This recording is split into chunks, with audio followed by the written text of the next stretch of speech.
दोस्तों नमस्कार, मैं हूं संजीत कुमार और आपने देखना शुरू कर दिया है बिहार टीचर न्यूज। दोस्तों आज बात करेंगे शिक्षकों के ट्रांसफ़र को लेकर के बड़ा अपडेट निकल कर आया है और बहुत सारे शिक्षक कमेंट कर रहे थे कि ट्रांसफ़र की जो प्रक्रिया है वो उसके बारे में थोड़ा विस्तार से बताइए। तो मैंने सोचा कि उतने कमेंट का जवाब क्या दिया जाए, मैंने आपके सारे कमेंट को लेकर के एक वीडियो बना दिया है। तो चलिए आज आपको बताते हैं, सारे कमेंट का जवाब भी मिल जाएगा और आपका मन की बातें भी हो जाएगी इसमें। तो सबसे पहले बात करेंगे शिक्षकों के ट्रांसफ़र को लेकर के। बिहार शिक्षक ट्रांसफ़र पोस्टिंग पर बड़ी अपडेट 2026 में क्या आया है, रोक का कारण क्या है और नई प्रक्रिया क्या है। तो देखिए, बिहार में शिक्षकों को ट्रांसफ़र पोस्टिंग जो है वो अपडेट ये है कि सरकार बदल गई, सारा सिस्टम जो है वो पटरी पर आ गया। अब कहीं कोई किंतु कहीं कोई परंतु नहीं है, एकदम क्लियर जानिए। अब देखिए, ट्रांसफ़र पर कुछ जगह कुछ कारण से रोक लगा हुआ है, बात सही है, जनगणना कार्य की वजह से। तो जनगणना कार्य की वजह से सभी ट्रांसफ़र पर रोक नहीं है, समझ गए। वही शिक्षकों का ट्रांसफ़र नहीं होगा जो जनगणना कार्य में लगे हुए हैं, एकदम क्लियर जानिए आप कि वही शिक्षक का सिर्फ अब ट्रांसफ़र नहीं होगा जो जनगणना कार्य में लगे हुए हैं। उनको 2026 में तो किसी कीमत पर नहीं, 27 में जब जनगणना फाइनल होगा उनका ट्रांसफ़र हो जाएगा, समझ गए। बाकी सभी शिक्षकों का जिन्होंने भी सक्षमता परीक्षा दिया है उनका बीपीएससी टीआरई 1, टीआरई 2, टीआरई 3 के एकदम मनमाफी, पुराने शिक्षक सभी का मनमाफी ट्रांसफ़र हो जाएगा, समझ गए। तो अब ट्रांसफ़र हो, ये तो समझ गए अब आप।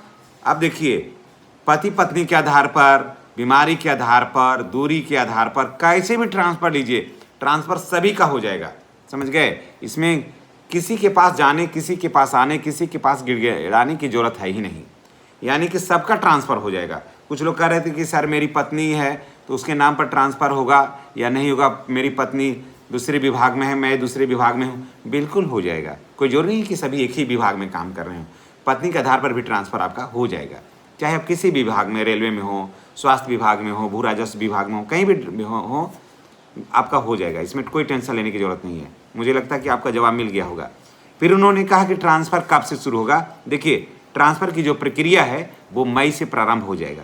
जो मैं कहता हूँ एकदम बिल्कुल ऑथेंटिक बात मैं करता हूँ, मैं जो भी कहता हूँ बिल्कुल ऑथेंटिक बात करता हूँ और आपको मैं बता दे रहा हूँ कि मई में ट्रांसफ़र की प्रक्रिया शुरू हो जाएगी तो हो जाएगी, समझ गए। जी हाँ, मई में ट्रांसफ़र की प्रक्रिया शुरू हो जाएगी तो हो जाएगी, एकदम लिख कर ले लीजिए आप।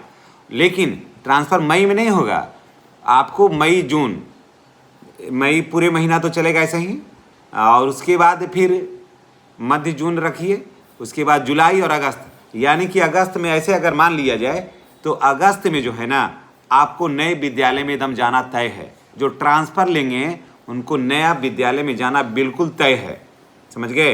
इसलिए झंडोत्तोलन जो है वो अगस्त में नए विद्यालय में आज़ादी का जो जश्न है वो मनाइएगा। और जून जुलाई में ट्रांसफ़र का पूरा प्रक्रिया ही शुरू खत्म हो जाएगा एकदम। और अगस्त में तो आप यहाँ रहिएगा ही नहीं, वेतन भी हो सकता है कि उधर का स्टार्ट हो जाएगा। कितने शिक्षकों का ट्रांसफ़र होगा तो सभी का होगा, सिर्फ इसमें अभी नियोजित शिक्षकों का नहीं, बाकी सभी शिक्षकों का ट्रांसफ़र हो जाएगा। क्योंकि अभी नियोजित शिक्षकों के लिए इसका नहीं आया है, ऑप्शन भी अभी नहीं आया। जैसे ही आएगा हम सूचना देंगे। नियोजित शिक्षकों के मामले में भी बहुत सारे शिक्षक साथी कमेंट कर रहे थे, तो मुझे लगता है कि नियोजित शिक्षक में मात्र 20% ही या 15% शिक्षक होंगे जो ट्रांसफ़र लेंगे, बाकी ट्रांसफ़र लेने के मूड में है ही नहीं। तो बाकी जितने भी शिक्षक हैं सबका ट्रांसफ़र होगा। किनका ट्रांसफ़र रुकेगा तो सिर्फ जनगणना कार्य में लोगों का ट्रांसफ़र रुकेगा, बाकी किसी का भी ट्रांसफ़र कहीं नहीं रुकेगा। चाहे आप किसी भी ऑफिस में डिप्टेशन में हैं फिर भी आप ट्रांसफ़र चाह रहे हैं, कम शिक्षक हैं आपके विद्यालय में, बच्चे अधिक हैं तो भी चाह रहे हैं तो भी हो जाएगा, क्योंकि और जगह से जो शिक्षक आ रहे हैं वहाँ उनको भेजा जाएगा, समानुपाती किया जाएगा, लेकिन आपका ट्रांसफ़र हो जाएगा, ठीक है। अब देखिए, सबसे ज़्यादा फ़ायदा किसे मिलेगा, तो सबसे ज़्यादा फ़ायदा मिलेगा गंभीर रूप से बीमार शिक्षक को, दिव्यांग शिक्षक को, पत्नी के आधार पर, और विशेष परिस्थिति में विद्यालय में कोई वाद विवाद चल रहा है, ये सारे चीज़ जो है इसको ध्यान में रखा जाएगा। इसकी नई नियमावली की देखिए प्रक्रिया क्या है। जिला स्तर पर कमेटी बनी है, डीएम होंगे, डीडीसी होंगे, एडीएम होंगे और डीईओ होंगे। प्रमंडल स्तर पर आपस में ये एक आयुक्त की 6 सदस्यीय कमेटी का गठन होगा। नया नियम क्या है भाई, तो आपको 6 साल उस विद्यालय में आपको रहना होगा। एक बार चले जाइएगा तो 6 साल आपको, माफ़ करिएगा 3 साल आपको रहना होगा उस विद्यालय में, और एक बार 3 साल के बाद ही ट्रांसफ़र होगा। TRE 3 वाले के लिए क्या अपडेट है, तो इन शिक्षकों के लिए बड़ी खबर ये है कि इनका जो है वो जिला स्तर से भी ट्रांसफ़र होगा, प्रखंड स्तर भी ट्रांसफ़र होगा, यानी कि जैसे भी ट्रांसफ़र चाहेंगे इनका ट्रांसफ़र का ऑप्शन टोटल खुलेगा। म्यूचुअल ट्रांसफ़र तो कहना ही नहीं है, ये तो पोर्टल खुलेगा तो सारे लोग जैसे आपको लगेगा आसान आप ले लीजिएगा ट्रांसफ़र, उसमें कोई आपको किंतु और परंतु नहीं है। तो मई में ट्रांसफ़र की प्रक्रिया शुरू हो रही है, जो मध्य जून और जुलाई जाते जाते ट्रांसफ़र बिल्कुल समाप्त हो जाएगा। और मैं आपको बता दे रहा हूँ कि अगस्त में आप लोग सभी लोग झंडा तोलन जो है वो ना अपने नए विद्यालय में कराइएगा। चलिए इसी के साथ आपसे विदा लेते हैं। नेक्स्ट वीडियो में हमारी और आपकी फिर मुलाकात होगी।